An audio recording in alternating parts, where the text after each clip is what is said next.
आइए फिर हम एक लास्ट न्यूमेरिकल्स देखेंगे जो आपके चैप्टर से रिलेटेड है।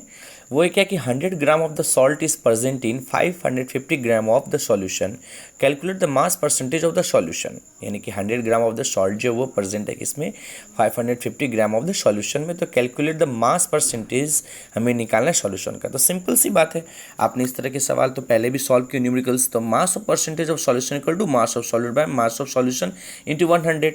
तो सबसे पहले हम लोग ये फाइंड करेंगे सॉल्यूट कितना है, सॉल्यूशन कितना है। तो mass of the solute equal to 100 gram और mass of the solution equal to 550 gram. And mass of percentage equal to formula क्या होता है, 110/550 इंटू 100। अब जब इसे हम कटा देंगे तो क्या हो जाएगा, 20%। परसेंटेज निकालने का फॉर्मूला होता है ना कि obtained marks by total marks into 100, यानी कि ऑप्टेंड जितना आया है टोटल में से कितना आया वो चीज़ को पहले बात करना, फिर उसे परसेंट निकालने के लिए इंटू 100 करना, फिर हम इसे सॉल्व करेंगे तो ये 20% आ जाएगा। ठीक है।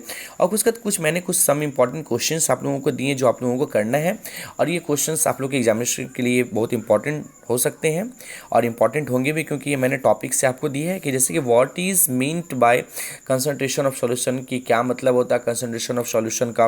And how can you separate particles of colloidal solution, name the process. आप कैसे सेपरेट करेंगे पार्टिकल्स को कोलोडाइल सॉल्यूशन से।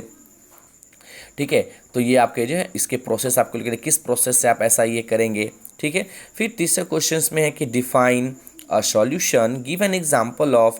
आपको एक सॉल्यूशन आपको सबसे पहले डिफाइन सॉल्यूशन को आपको डिफाइन करना है, फिर आपको बताना यह है कि गिव एन एग्जांपल, आपको एग्जांपल देना है कि गैस इन लिक्विड सॉल्यूशन।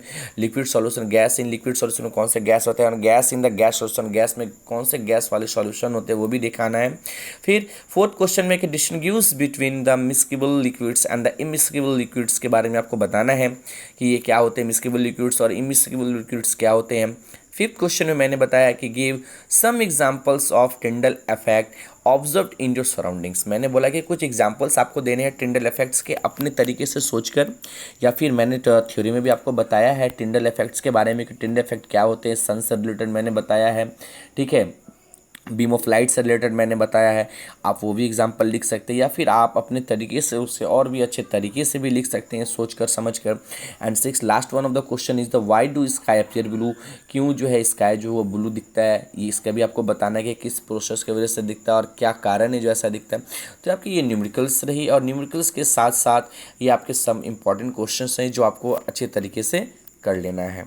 और इसको करने के बाद आपको एग्जामिनेशन की प्रिपरेशन भी करनी है, और इस मैटर वाली जो ये चैप्टर्स हैं, ये जो आपके जो सेकंड चैप्टर से 9th क्लास के, मैं फिर बता रहा हूँ कि आपको इस चैप्टर से रिलेटेड, थ्योरी से रिलेटेड, टॉपिक से रिलेटेड किसी भी तरह की कोई तरह की परेशानी अगर होती है तो वो मुझसे पूछना है।